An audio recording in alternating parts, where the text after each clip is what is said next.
reclaim this ground, rebuild that man, and return to order. No surrender, no retreat, no excuses. This is OG Conversations.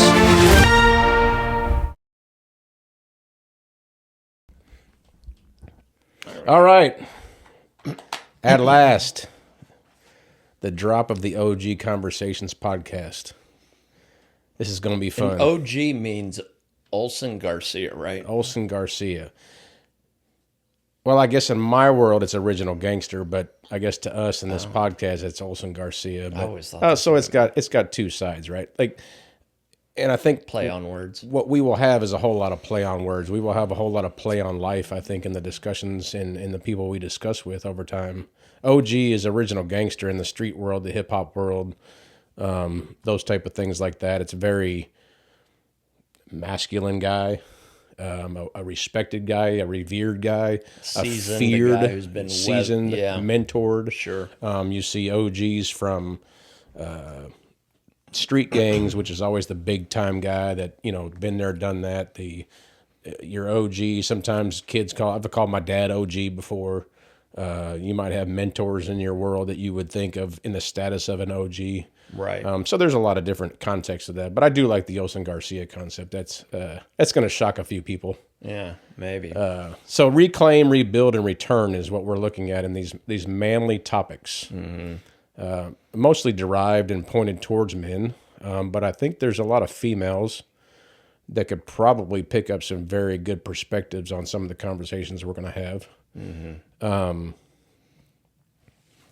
So of those three words, which one sticks out most to you? Which one is kind of most relevant to where you're at in life right now, Tim? So reclaim, rebuild, and return.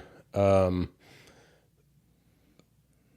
think I pointed out that I'm from a different generation than I think some of the younger guys out there are, that I use the terms OGs and like to think of that as a respected and reviewed human being, but I don't know that I would necessarily be reclaiming and or rebuilding anything because I've already been there.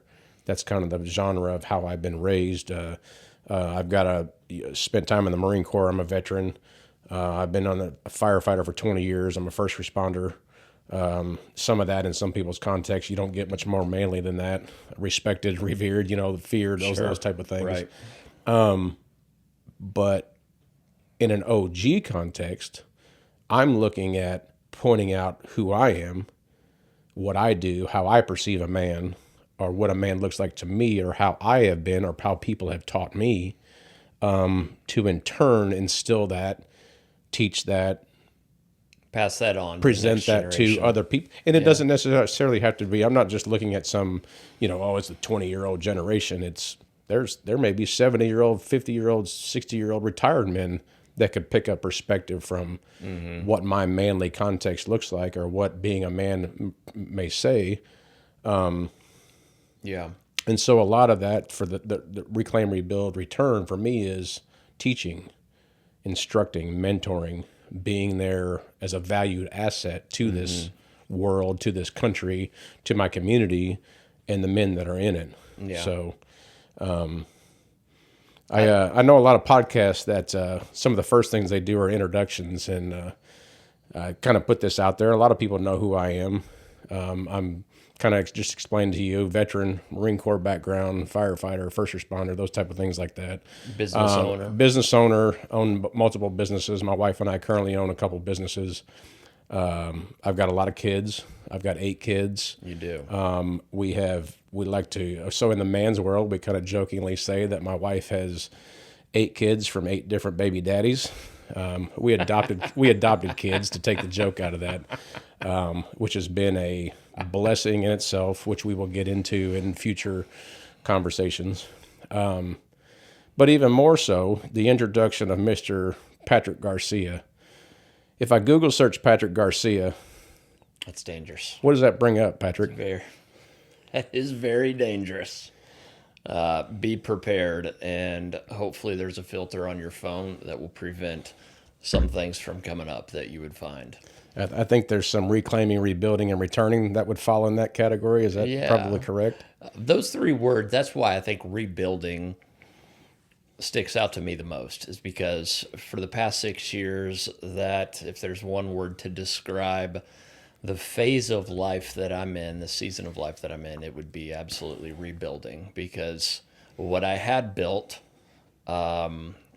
was completely lost and taken away. And we can go into the why and how all that happened. But in summary, the past 6 years have been about rebuilding literally every facet of my life. What it looks like to be a single dad, what a career revenue stream looks like, to reputation, different relationships that I have. And one thing that I've always appreciated about you, Tim, though, is that you've been there with me every step of the way, and maybe you can speak to a little bit of how you and I initially connected, how we got to know one another, kind of what our history is. So I'm interested to hear, and I've never asked you that question before, but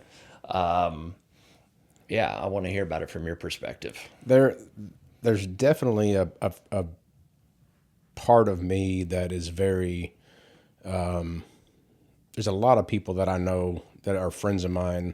You know, what I would say above the friends on Facebook, social media type contexts are, that have had some dark and are tainted, whatever way you want to look at that, pasts. I mean, I've got friends that spent years in prison, alcoholics, drug addicts, you know, different people of different, you know, infidelities. I mean, the whole, all the stuff we talk about Messy people in that have men's that dark have world. blown Yeah, up their life, that maybe aren't but should be rebuilding their lives. right. Yeah. And there's a piece of that that is very close to me, the judgmental context. And I could go into 8 different podcasts probably in what I'm referring to as that judgmental context of why I try not to be that person.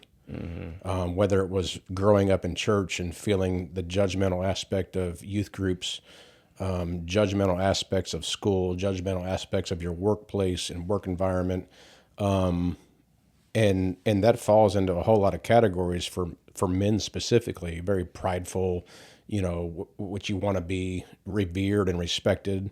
You want to be an OG in those kind. You know, when you're a kid at school, you want to be the guy that's cool and Yeah, looked up talented, to. all those Yeah. things. The guy that's your as a, you know, whoever you are, you want to be looked up to. Which speaks If to you one of our don't, primary needs as men, which is respect. correct, and that's what I would say. Looking up to that is if you don't have that mindset, we might need to look into some different contexts of who you are and what you are, why you were that way or why you're not that way. Yeah. And so when I have been in my lifetime, and it has taken me years to build this platform that I'm currently in right now, of wanting to do this and wanting to be a part of this, is I have a part of me that has been very tainted. I mean, just flat out had a ghost of myself per se, evil, darkness. I mean, I've been there, done that. I joke with my kids sometimes. It's like, I tell you that because I've seen it. The commercial, I know a thing or two because I've seen a thing or two type thing. And so when I see somebody else that is in the category of maybe what I've dealt with in my past or people that I've dealt with in my past, you know, I was in a dark world at one point in myself and completely destroyed my entire life. I mean, life, everything that I thought I knew and wanted in life, I about completely lost. It just was tanked. I mean, I completely blew up my entire life on my own accord. I worked at a prison before I became a firefighter for a bunch of years. Right. And that leads you into a lot of different people that have a lot of different pass, and I try not to hold. I would jokingly tell guys in prison, I said, the difference between me and you is I didn't get caught and you did. Right. Yeah. And that's what we're talking about. So when I look at a person like you in the face, and fortunately enough, what a lot of people don't know is that we went through a lot of this together. I saw what you went through and was a part of that. And I can't sit and look at you and say that, why is there a fault there? Why is there a fault there for you any more so than there would be for me or for somebody else? And I've told this conversation to a number of people that I've talked to that, so let's take a church realm or your business or whatever. You talk about these guys that are in leadership or management or pastor or somebody, and they completely blow up their lives. Whether it be, you see this all over social media and the news, this guy just, oh, well, he was stealing money from the organization, or he cheated on his wife, or he did whatever he did to get himself in that. So, but then you look at me, say mine was 20 years ago. All right. So now today, I am that manager, or I'm that pastor, or I'm that guy in leadership. And, oh, yeah, he's a great guy and he's doing phenomenal. You don't know my past. Yeah. You don't know how the dark world that I was in, that I may or may not be different than the same guy that's in the same position that did that yesterday. Right. This guy, my manager, he was stealing money from the business, or my pastor cheated on his wife. Well, I know, I could tell you 10 guys on each one of my hands that did that 15, 20 years ago. But people today don't think of them like that because they don't know them of that context. And so is there really a fair way of speaking, or is that a judgmental way of seeing things based off the guy that just did that yesterday? Because that's fresh to you in your mind, but the guy that did it 20 years ago, or the guy that got out of prison, we'll say a guy that got out of prison 10, 15, 20 years ago, he's a felon. He's a criminal, right? Per se, what you're saying they are. And that criminal today may be an upstanding citizen. He works, runs his own business, whatever. He runs a lawn care business, let's say, just using that as an example. And he's doing a phenomenal job. He makes 6 figures a year running a lawn care business. He's got 10 guys that work under him. He's doing phenomenal. He seems like an upstanding citizen. He gives to his community, he helps people out, he does stuff for people. He's actively involved in organizations and giving back and going to church or whatever the nice things are that we say that guys are.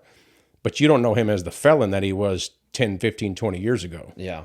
Yeah. Now, you take the same guy that's running the same lawn care business, that's making 6 figures a year, that has 10 guys that are under him, he's doing phenomenal, and that guy today now gets in trouble because he robbed a bank. We treat him differently than the guy that did the same thing 20 years ago. What's the difference? Right. Right. So when I see you and you ask the question of why I've stuck with you, because I've done that for people. I've done that for other people. People have done that for me. My wife has stuck through me.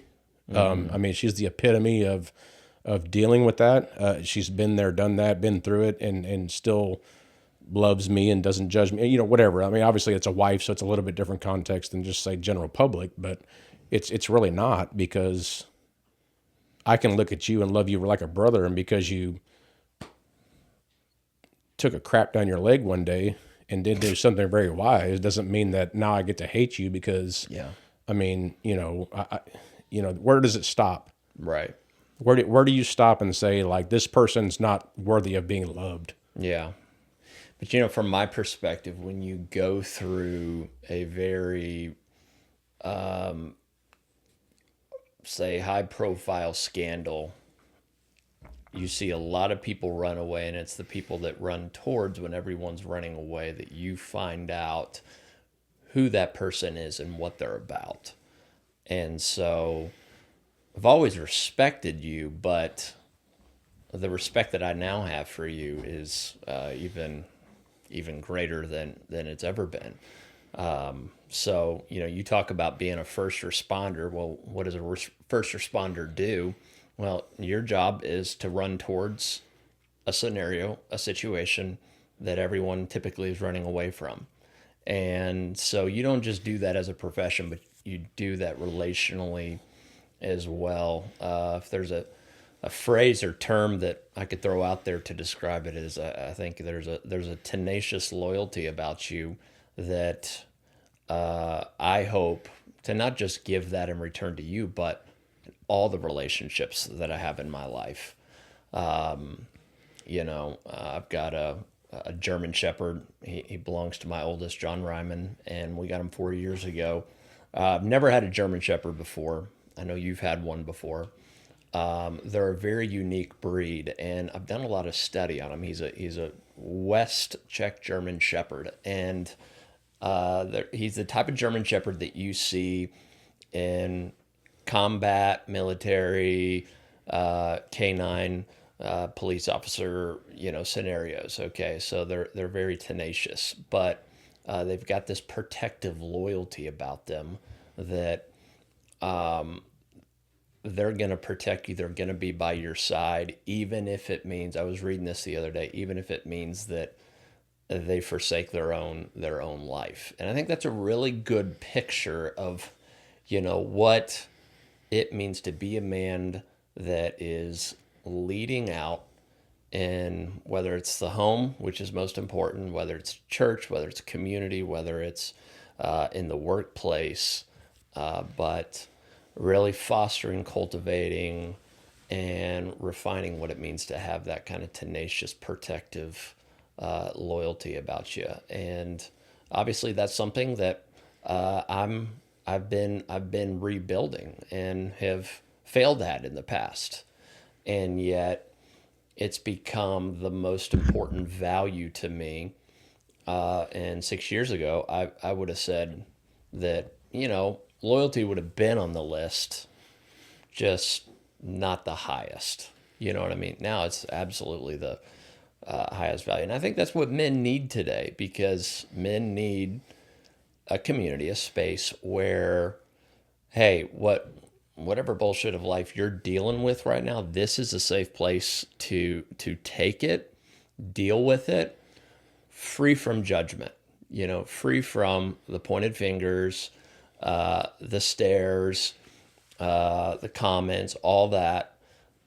Because if you don't have that space, what ends up happening, and I used to say this all the time, whether, as a pastor, is that if you don't keep that in front of you, it's kind of like a beach ball, it's going to spill out sideways. You can only put that beach ball under the water for so long until it pops back up. And that's what happens when a lot of guys, whether it's they're dealing with anger, whether it's disrespect or loneliness, they try to suppress it, hide it, or deny it, and it's only a matter of time until it spills out sideways and ambushes them, you know.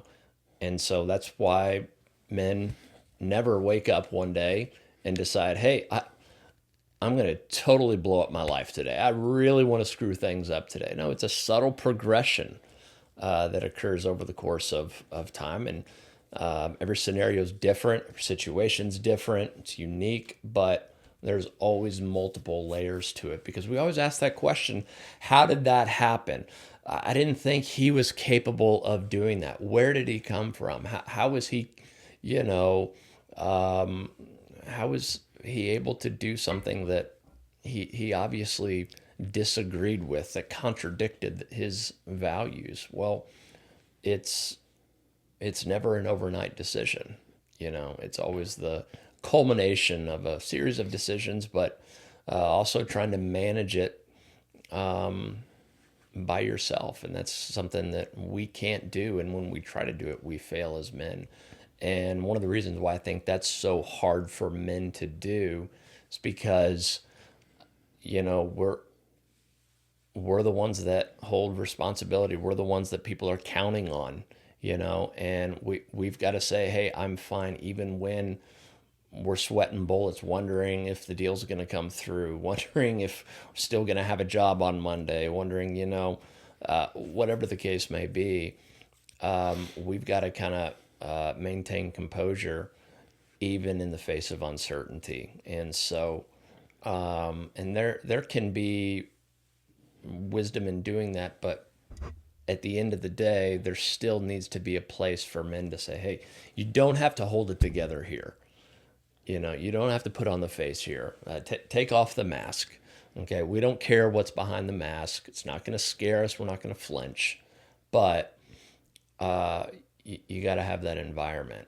You know what I'm saying? And anyways, I've always appreciated that about you and your wife Sarah.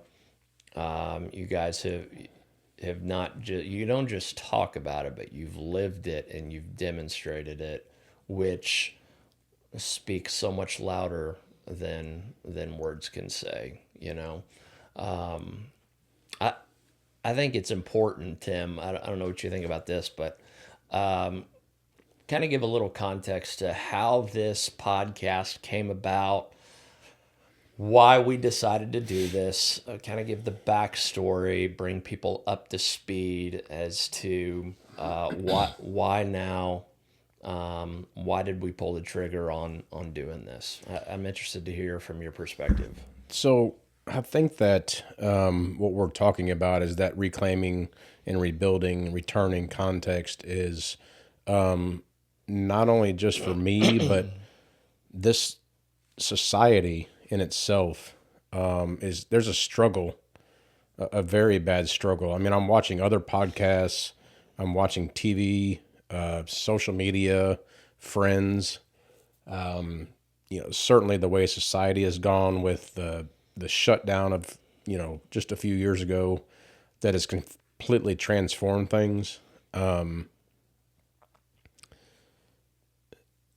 My hope or thought process is very much a case of, I feel very led. I feel in my heart and my soul to be a part of something that's greater than just living through life and even just, granted, a lot of people have respect because I'm a veteran and I'm a firefighter or whatever, but there's still, to me, something missing out. I mean, I've been a part of a Christian lifestyle. My parents were missionaries for a long time.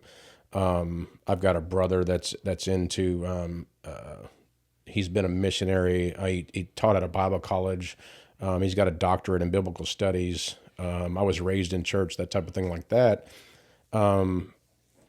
But I have a very different perspective on that, and I'm not going to really go down that road right now. That's going to be a conversation for a different day, because I've got a whole another podcast that I could go into that about.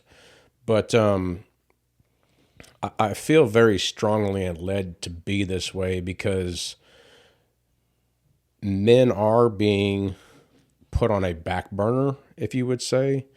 I think just by society standards, and that should not be. There's many reasons to why that should not be.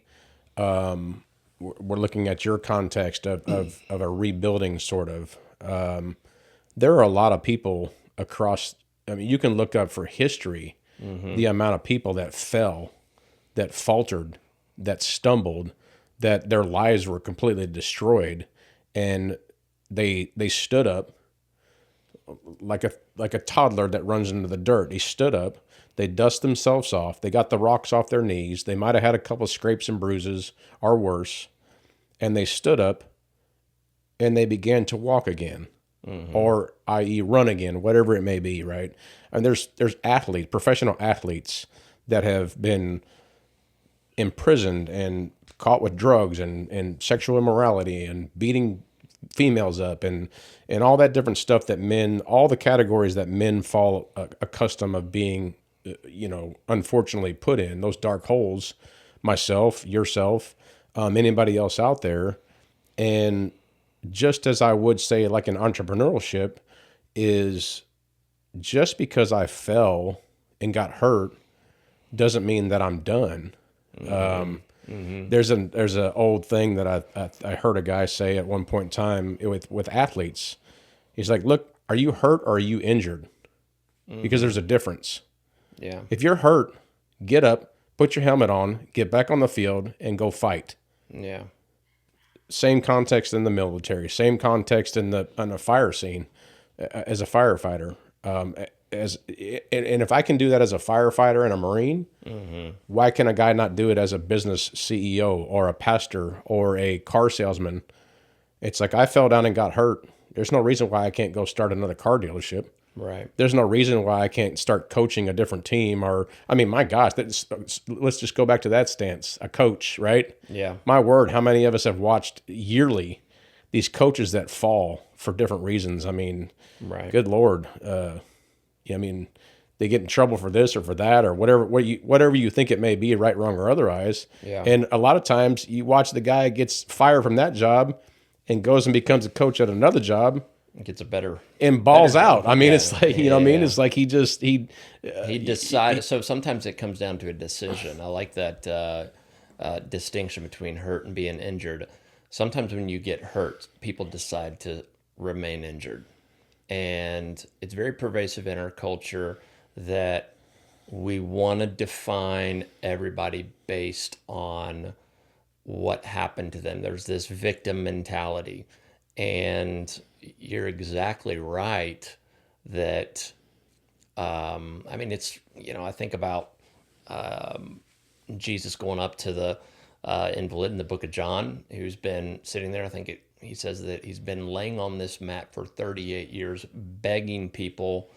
He's a beggar, right? He can't walk. He's been injured. He isn't just hurt. And the very first question that Jesus asked him was, do you want to get well?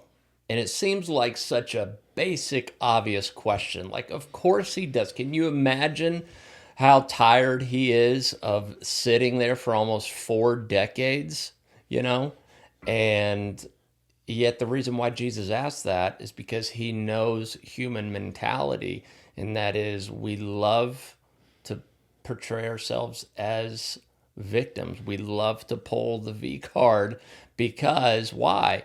Gets us attention. We get sympathy. Okay. We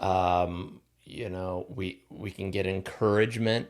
It positions us to fulfill needs that we intrinsically all have, but it's just not a healthy, best way of going about receiving it. And we live in a time when the victimization of people is just pervasive.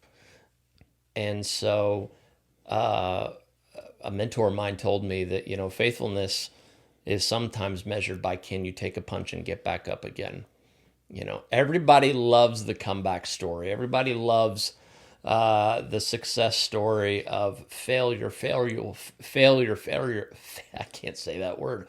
Failure after failure, and then experiencing success because he never gave up. But very few people actually want to put in the work that it requires to achieve success because it requires increasing your threshold for failure and pain. And that's where most people tap out. Right. The the V card, the victim aspect. Different kind of V card. What is the difference between? You have 8 kids, obviously. You gave we're up your we're beyond the V V card part. You can't. There's a very fine line between certain things, like victim. You're a victim, and oh my gosh, this and that, whatever, and I messed up, and I'm oh my gosh, kicking myself, right? Right. But then there's the aspect of being an underdog. So are you a victim or are you an underdog? Because people appreciate underdogs, and why? Why is an underdog appreciated? Because an underdog continues to try, works, pushes forward, and even though this team or this guy's bigger than me, or I get in the octagon and this guy I know can whoop my ass, whatever, I'm going to fight until I can't fight anymore. I'm going to put everything I have into this, even though we've only got 5 players on the court and they've got the tallest guy on the planet. We're going to do everything we can to beat them, even though we probably aren't going to beat them, or we're the Indiana of the world, right? We're not going to cut it, but yet we go undefeated. Whoop, whoop. Yeah. That's the difference between succeeding and or rebuilding and returning, as opposed to being a victim, because a victim is going to continue to just make excuses.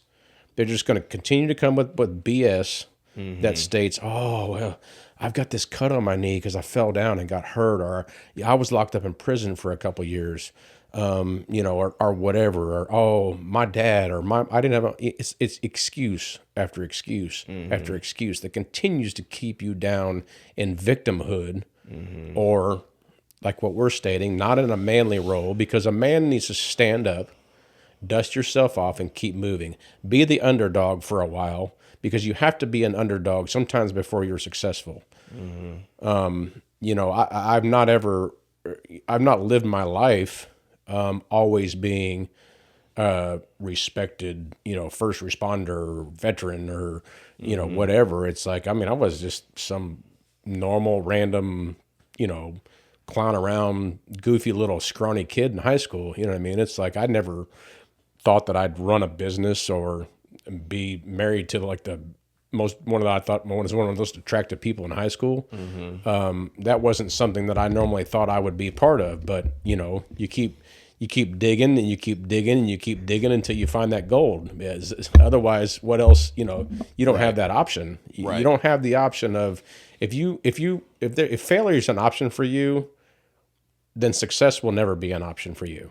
Yeah. And that's just a harsh reality of, again, and I know we hit on, this is specifically derived, and the introduction of this is to say that we're primarily here to speak to being a man and what it looks like to be a man and why you should be a man and why getting people in the society back to being full-fledged men. But without apology, there are plenty of moms and apology. sisters and cousins and nieces, that females that could put a lot of this perspective into play also. My wife is one of the toughest human beings that I've ever met. There is nothing she won't make an excuse for anything, because it's like, if I make an excuse, then I don't have a way to figure this out.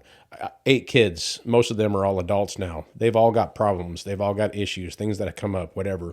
And you can sit and beat yourself up, cry tears, be upset, and then that's okay for a time frame. There'll probably be a time frame in this podcast that I shed some tears, and that's okay.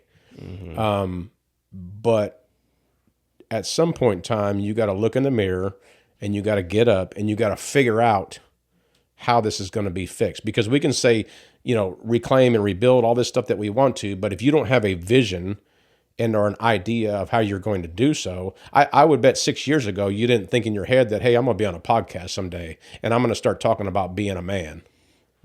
You probably were beating yourself up like, why did I do this? I'm an idiot. I'm a moron.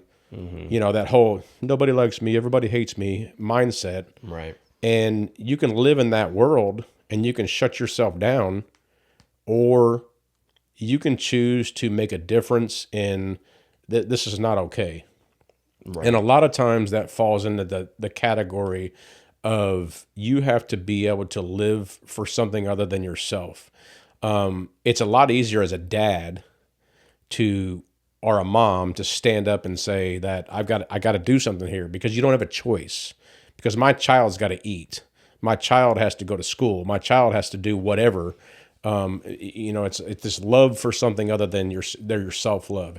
And so many men, I think, today are so evolved around their self-love that they can't do anything that is what I would consider manly, because all they are concerned about is themselves. Yeah, putting themselves for. I mean, it's TikTok psychology, and do men or women battle it more? I mean, I have opinions about that, but you're exactly right. We live in a very narcissistic-based society where self-help, self-improvement, self-love, and yet it is not how we're called to live, but it's not also the most fulfilling way to live. And what it comes down to, and what I think you're speaking to, comes down to identity. So, when shit hit the fan in your life, do you believe that you're more than that? It comes down to who you see yourself as, who you believe that you are. And it comes down to a choice more practically. For example, there have been several moments where I've had to decide against all feelings, against all emotions, even against the reality of my circumstances, am I going to be defined by failing at my marriage? Am I going to be defined by and be merely someone who had an emotional affair? Okay. Or am I going to choose to rebuild? Am I going to choose to say, yes, that described, that used to describe me, but that doesn't define me? And so many men get stuck on what describes them and confuses it for what defines them. And it comes down to, the victimization we hear, especially on social media. We hear all day long that you are defined by your scars, you're defined by your wounds. I had cancer in 2009. And one thing I learned pretty quickly is people love to define themselves based off their cancer. I mean, look at their social media bios on their profiles, cancer survivor. Like, you won't find that on mine because it cares. Yeah, that happened to me, but that doesn't define me. That's not who I am. Before we started recording here, we were talking about, obviously, I love college basketball. Rick Pitino is, somebody that I've always looked up to, admired, respected. And they played UConn last night. He's the coach of St. John's, if you don't know. And UConn's number 3, St. John's is number 22. UConn had won 18 games in a row. St. John's was on a 9-game winning streak as well, and the stakes were high. UConn was favored by 2.5 points. Okay, so to use the terminology, St. John's was the underdog. St. John's ends up winning by like 10 or 11 points. Okay, and yet what Pitino said after the game, I think he was asked something like, "What was your?" Because it was tied at halftime. What was your halftime speech? What was the strategy? And what he said really stuck out to me. He said, "I told the guys, you can win this game if you don't fear failure, but if you fear failure, you will lose." And I think that is true in so many realms of life, where the fear of failure really holds us down in so many ways, whether it's in business, whether it's with our kids, whether, we're talking about faith. When I was a pastor, and I would hire somebody on my team, one of the most important questions I would ask them in the interview process is, when was the last time you failed at something? Okay. And it sounds like a trick question, but I asked that question because of this. If they told me that they couldn't think of anything, or if what circumstance that they did tell me was something minuscule, ended up usually not moving forward with them, because that told me this person makes more decisions out of fear than out of faith. And those two are incompatible. And so, what failure can at times communicate and convey is that this is a person who is willing to take risks, who has the balls to, go all in, knowing it may not turn out well. And the fear of failure is very real, though. It keeps us playing it safe, and there's always a reason to not do something. There's always a reason to, if you don't want to do something, if you don't want to continue dating that person, if you don't want to buy that business, if you don't want to take the promotion, or whatever the case may be, you can find reasons.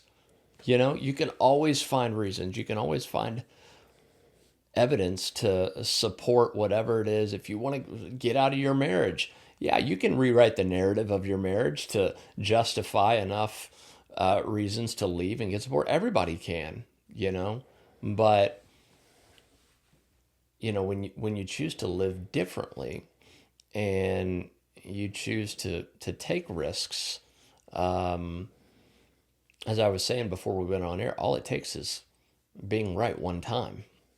And everybody loves a good comeback story, but nobody wants to very few people, I should say, very few people want to actually put in the work that it requires, because we live in such an Instagram based society where we see people's highlight reels all day long. We don't see the reality of what their life is like, you know, when they aren't posting their story. All you got to do is hit 21 on a big context and you're good, right? Yeah. Using, not to point out the guy, but using, like, you want to talk about society, using the Rick Pitino context. Mm-hmm. A lot of people don't follow sports that closely like we do, but Rick Pitino's more than failed. He failed in the Oh my NBA. goodness. Multiple What was it? times. Louisville had they were bringing strippers or something in for the recruits or something. He got in Scandal. trouble It for. was, Now that's all how you believe that was is a what good it is. time. But Rick Pitino can define himself. Got kicked out, wasn't allowed to coach in the NCAA for several years. So what did he do? He didn't just lick his wounds. He went and coached over in Europe, in Italy, more specifically. Came back, all right. The only school that would hire him was a know-nothing team. I think Iona was the Iona? yeah, Yeah. Iona. And you know what? This is how, like, you knew something was different about him is he could have said he was already a Hall of Fame coach at the time. He had already won 2 national titles.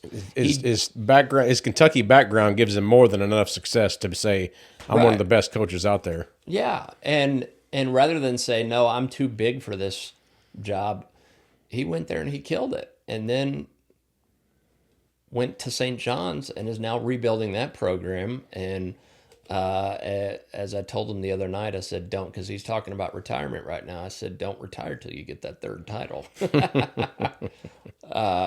And I think he has a chance this year. But But there's so many people that you could list. I mean, my goodness, we talk about, if you follow anything in that context, like the Mamba mentality, Kobe Bryant's whole perspective on, I mean, if you dive into his mindset, these guys are at a different level of, he was all over the news for supposedly inappropriately being with some girl at a hotel back in the days when he first got in the league. And it's like he went through that and got crushed and was demoralized and put all over the media. It's like, I mean, we're not even hitting the Richter scale on the media scale that these people get put on for their failures. These guys are on the national news. I mean, look at the national news that we're continuing to watch every day, where people are just getting smeared. And then there's the whole quote unquote smear campaigns that people are like purposely trying to smear people across the planet. And it's like, if you're just going to let yourself be beat up by that and let that failure define, like you said, who you are, then, you're not really much of a man in my context, because a man's going to stand up and say, "No, bro, this is not going to happen because Gonna keep I'm bigger going." than that. I'm better than that. And gosh darn it, people like me." Right. And so it's like, I'm going to get up. Just sit and watch, Jocko or any of these guys. I mean, watch a Navy SEAL video to boost your encouragement or whatever. It's like, and I take for granted a lot of times that I've lived that lifestyle in so many different ways, from the first responder context or the veteran context, or being a dad of I watched a buddy of mine, a very close friend of mine that I very much admire, mentor type context, who was talking on a podcast that he's got, and was talking about how he thrives in chaos. It's a very much what I do as for a living, what I've always done for a living. I mean, not even just being a Marine or a firefighter, but being defined by my 8 kids, right? We've adopted kids and we were foster parents and stuff like that. It's, you see the shirts that most of the moms wear nowadays, it says chaos coordinator. And it's like, I like thrive on that context. And I think that's why to take this all back into perspective about what you asked me about, why I've been with you and why I want to see this and why I hope this succeeds and why I wanted to do it with you was my life is chaos. you're as chaotic as they come. I mean, and so it's appreciate that, it's to Clark. bring that chaos into perspective, that it doesn't matter what piece of absolute shit that you are, It doesn't I matter. appreciate that. It does not matter. Not you Okay. specifically. A human man, and again, reverting this to the being a more of a manly podcast, but even, no matter who it is, that does not make any difference. Bro, I know a dude that is a very close friend of mine that I absolutely respect who spent his entire life in prison from the age of 14. His entire life of prison. I met him shortly after he got out. And the dude just is now currently, right now as we speak, currently at the training for a job of a lifetime that felons aren't even supposed to get. That's work. That's Absolutely. faith. That's respect. That's integrity. I mean, my adjectives could go on for days. Like that's not even normal. Yeah. You know what I mean? And it's like that's what you have to do, and that's what you have to get up out of bed, put your pants on, put your shoes on, and state every day that I have to be something more than normal. Because if you want to sit around and you want to watch reels and you want to play video games and you want to do nothing and you want to accept that I was like, oh, I make $15 an hour and that's just about all I'm going to ever be able to do, then you are 100% wrong in being the man that you should be. Because there is a perspective that you have to continue to strive for success. You have to continue to strive for respect. You have to continue to strive for the things that you want in this world and not just say, well, I guess this is going to be as good as it's going to get for me because I'm okay with mediocrity. If you're okay with mediocrity, that's where you've just now flat out came up with an excuse to be who you are. We have to stop being the kind of men that we have been and just accept that as what it is. Because if we don't all start communicating, we all know the famous person who was assassinated not too long ago. If we stop communicating, bad things will happen. Yeah. That's And when that starts with violence us as when men. violence happens. It starts with us as the guys in this country, in this world, the aspect of a male human being, that if we stop communicating and just be prideful and I'm not doing this and I'm content with sitting around doing nothing and this is easy and lazy and whatever the case may be. And I'd now go on a soapbox, but again, this will be a whole podcast perspective, obviously, of we have to continue to fight for who we are as men. We have to fight as human beings. Yeah. And because this person tells me, my ex tells me, my past parent-in-law, my uncle, my brother, my so-and-so and so, whatever tells me this is what I am, that does not, like you said, define who you are. Yeah. It does not define us as men, and it does not define as what we can be and what our possibilities are in this life. I mean, there have been so many moments over the past 6 years where I've had to audibly, visibly, whether I'm praying, whether I'm, at my house all by myself with my dogs, I've had to audibly say, quitting isn't an option. Surrender is not an option. And we like to see those scenes in movies, where somebody is so determined and they're willing to endure. But when it gets real and you're called to the mat to make that decision, it's something completely different. And whether men acknowledge it or not, whether men realize it or not, and women as well, there's an unseen war that we step into every single day as men that we're unaware of. It's an unseen battle. And since the Garden of Eden, our natural tendency is to default to surrender. And maybe we don't say it like that. Maybe we don't use the word surrender, but it's passivity. It's checking out. It's I don't care. It's whatever you think. And yet every day we go to war, not for ourselves, but because there are people counting on us. You have 9 people, Tim, in your life right now, immediately, the very least, that are counting on you, that are dependent upon you to get up every day out of bed, no matter how you feel, despite your emotions, regardless of how exhausted you may be, but showing up. And that can look different for everybody. but that's the unseen battle and war that we're up against. And we could talk all day long about the different facets of that war and the different battles that men face. I mean, it's not a secret that I think I read an article the other day. It was called "The War on Masculinity," and even men who are willing to step into their masculinity, they still do it with apology. So the question is, are you willing to embrace masculinity without apologizing?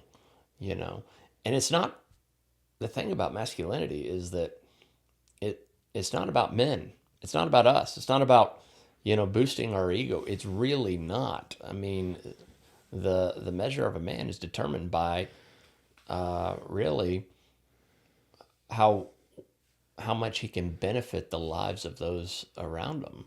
You know, is he willing to take responsibility for the individuals who are counting on him every single day? So to finish up here, where this is heading, where we're going here is what you're going to see, what you're going to hear is real, raw, as Patrick stated, unapologetic context of masculinity, of manhood, on what that looks like, on how to get back to that awareness, that mindset that it is 110% okay to fail, to come back, to stand up, to dust yourself off, and to be the man that you're supposed to be, that society is trying to tell you that you're not going to be, that they don't want you to be, or it's okay to be this or that, or change this or change that, or whatever you may think that's out there, that you have to look at yourself in the mirror and say, that's not an option for me. That's not what's going to define me. That's not what's going to Yeah. put me in a different perspective And or a different character it's a or decision. It's not based on emotion. are a different human being. And so you can't let that emotion per se on a bad day now change or alter your life or your mindset on what it's going to look like for you to be a man or a man in this world or a man in this society. And so I hope my hope is, and where I feel like I've been led to be in this as a part of this and to include you into this, and where I think this goes is that we will be a sounding board, a platform, a comfort zone, a end zone, a flag raising, or whatever success rate that you want to put that on, that we will be there for the men that are in this society, that are in this world, the men that we invite into be guests in this podcast. What we're going to discuss, our episodes going forward will be more subject orientated on certain subjects. And honestly, I just hope we have a hell of a good time. We are. Yeah, I think the win is, if there's a guy out there that listens, he can at least, you know, listen, and when he turns off the podcast, say, you know what, maybe I'm not as alone as I think. There are other dudes out there that are facing this. Life just feels like this war, and I think using that terminology is so important, because we want to water it down, we want to dilute it, we want to minimize it. It's called life struggles. No, there's a war going on, and that validates the heaviness that we feel every single day. And so I'm excited to see where this platform goes. Honored to be a part of the conversation. Pleasure And to have you. yeah, I appreciate it, man. It'll be It's gonna fun. be, we're gonna have a hell of a time, that's for sure. Let's go. All right.